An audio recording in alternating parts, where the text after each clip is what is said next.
lakukan walaupun dalam situasi dan kondisi yang bagaimana saja selagi akal.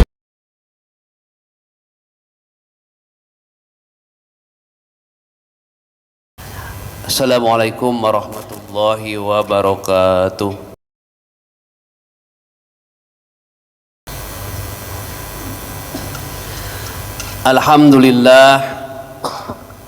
Alhamdulillahilladzi 'allamal insana bi ihsan wa adkhalana ala qulubina bil iman.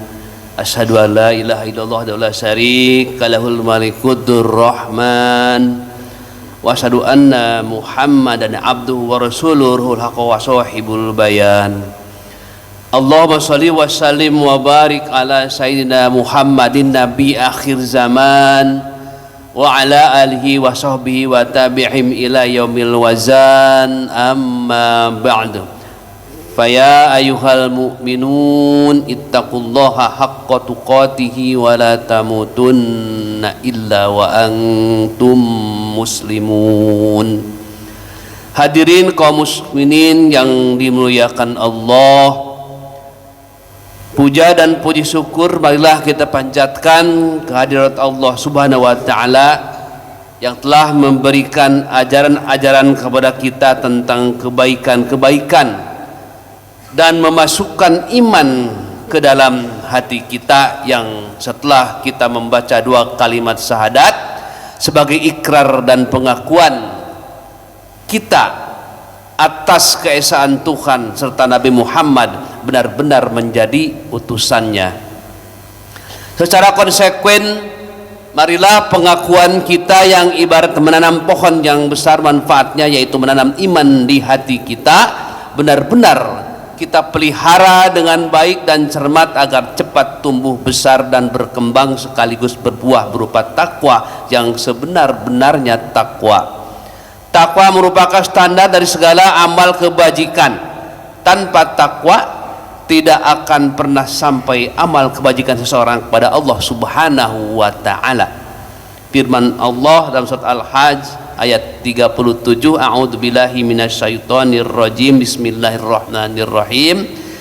La yanalallaha luhumuha wala dima'uha walakin yanaluhu taqwa minkum. Shadaqallahul azim. Tidak akan sampai kepada Allah daging dan darah korban itu, tetapi yang sampai kepada Allah adalah takwa dari kamu sekalian. Maksud dari ayat ini, segala amal ibadah tidak karena takwa, yaitu ikhlas karena Allah, maka Allah meninggalkan amal itu bersama orangnya. Artinya tidak diterima dan tidak sampai amal apapun yang kita lakukan.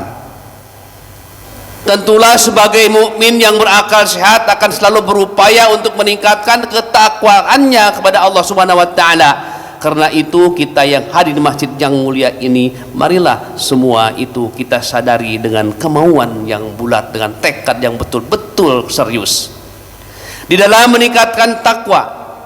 Kita jangan sampai bosan-bosan berusaha secara lahiriah, batiniah pun juga harus dilakukan oleh kita, yakni berdoa mohon kepada Allah agar dijadikan dari golongan-golongan muttaqin. Amin ya rabbal alamin. Pernah Rasulullah sallallahu alaihi wasallam mengajarkan kepada kita satu doa singkat tetapi isinya padat meliputi segala hajat manusia. Hadis riwayat Imam Muslim dari Ibni Mas'ud berkata, Rasulullah sallallahu alaihi wasallam pernah berdoa, Allahumma inni as'alukal huda wa tuqa wal afafa wal ghina.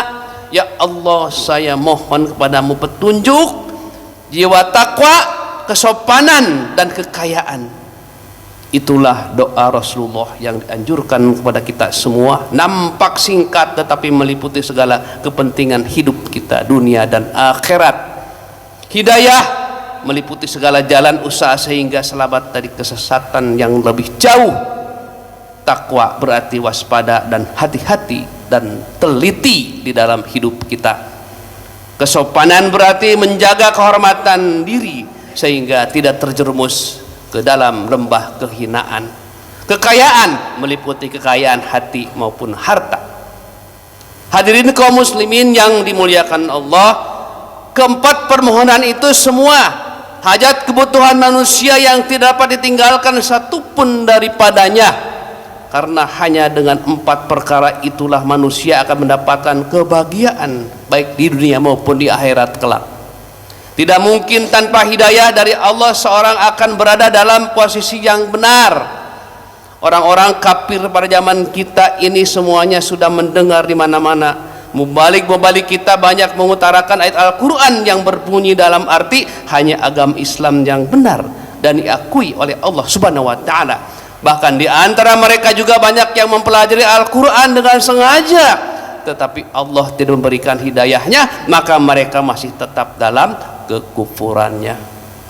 Salah satu firman Allah dalam Al-Quran, Al-An'am 125, a'udzubillahi minasyaitonirrajim, bismillahirrahmanirrahim. Famay yuridillahu ayyahdiyahu yasrah sadrahu lil Islam wa may yurid ayyudillahu yaj'al sadrahu dayiqan haraja. Shadaqallahul azim. Barang siapa yang dikehendaki oleh Allah untuk diberi hidayah, maka Allah melapangkan dadanya mudah menerima Islam. Dan siapa yang dikehendaki oleh Allah tersesat, maka Allah menyempitkan hatinya sukar untuk menerima Islam sebagai agamanya. Kemudian kita yang telah diberi petunjuk oleh Allah, yaitu kita menjadi orang Islam, ilmu-ilmu agama sudah banyak ditimbun di dalam otak kita, maka adakah kita sudah melaksanakan semua itu? Suatu yang paling mahal harganya. Hidayah telah kita miliki, kenapa disia-siakan begitu saja? Oleh sebab itu marilah benar-benar kita laksanakan perintah-perintah Allah, terutama yang telah menjadi rukun Islam adalah sholat, yang menjadi pokok dari segala perintah Allah. Mau tidak mau kita harus benar-benar menjaganya dengan sebaik-baiknya. Firman Allah dalam surat Al-Baqarah ayat 238, a'udzubillahi minasyaitonirrajim, bismillahirrahmanirrahim. Hafizu ala sholawati was sholatil wusta, jagalah sembahyang 5 waktu, terutama sembahyang yang di pertengahan. Kali ini marilah benar-benar kita ingat-ingat, jangan sampai ada di antara kita yang sengaja meninggalkan sholat 5 waktu, karena tiada suatu amal yang menyebabkan kufur bila ditinggalkan kecuali sembahyang yang 5 waktu. Seorang ulama tabi'in yang bernama Syakik bin Abdullah berkata, adanya sahabat Nabi sallallahu alaihi wasallam tiada memandang suatu amal perbuatan sekiranya ditinggalkan menyebabkan kekafiran selain daripada sembahyang yang 5 waktu. Demikian juga Imam Muslim meriwayatkan bahwa Nabi Muhammad sallallahu alaihi wasallam bersabda, sesungguhnya batas yang memisahkan antara seseorang dengan kufur hanyalah sembahyang yang 5 waktu. Maka siapa yang meninggalkan sembahyang berarti kufur. Pada riwayat At-Tirmidzi, Rasulullah SAW bersabda, ikatan janji di antara kami dengan mereka ialah sembahyang, maka siapa yang meninggalkannya berarti kufur. Hadis-hadis tersebut menerangkan kepada kita bahwa ibadah sholat sama sekali tidak boleh ditinggalkan walaupun dalam situasi dan kondisi yang bagaimana saja, selagi akal kita masih waras, masih ingat, akal kita masih berjalan, masih hafal mana itu anak, mana istri, mana teman, mana sahabat. Ibarat kendaraan melaju kencang, hanya dengan remnya maka dapat dihentikan dan diatur kecepatannya. Demikian juga sholat 5 waktu akan dapat menghentikan perbuatan-perbuatan yang jahat. Firman Allah dalam Al-Ankabut ayat 45, bismillahirrahmanirrahim, inna sholata tanha anil fahsya'i wal munkar.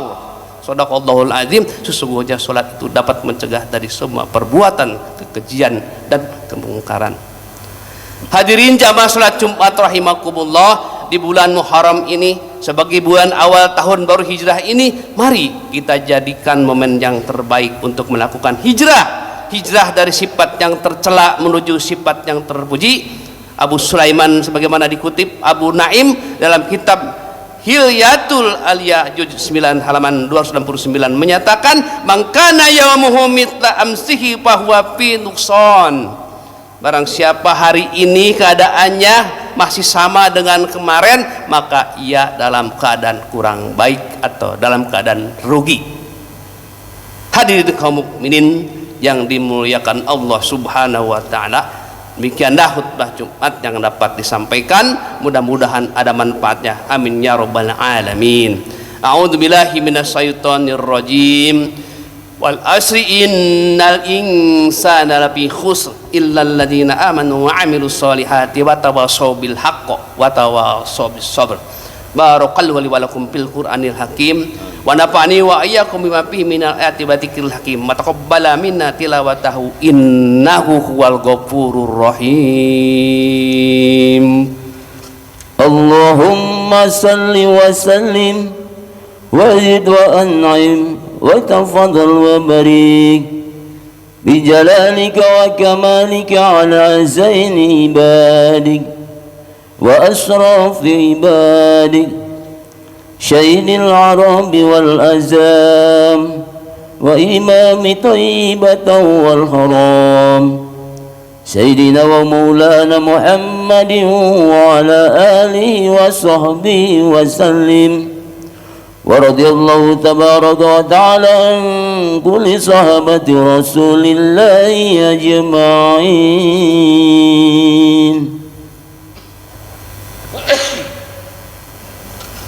Alhamdulillah, alhamdulillahilladzi amarna bil ittihadi wal i'tisami bihablillahil matin.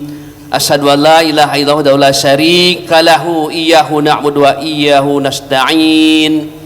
Wa asyhadu anna Muhammadan abduhu wa rasuluhul mab'utsu rahmatan lil alamin. Allahumma shalli wa sallim wa barik ala sayyidina Muhammadin wa ala alihi wa sahbihi ajma'in, amma ba'du. Wa ya ibadallahi taqullaha ta'ala rabbal alamin wa syari'u ila maghfiratillahil karim wa'lamu anna Allah subhanahu wa ta'ala abada fihi bi nafsihi wa thanna bi malaikatihil musabbihati bi qudsihi faqala fi kitabil aziz innallaha wa malaikatahu yusalluna 'alan nabi ya ayyuhalladzina amanu sallu 'alaihi wa sallimu taslima. Allahumma ighfir lil muslimin wal muslimat wal mu'minin wal mu'minat al-ahya'i minhum wal amwat innaka sami'un qaribun mujibud da'wat. Rabbana atina fid dunya hasanah wa fil akhirati hasanah wa qina adzabannar. Ibadallah,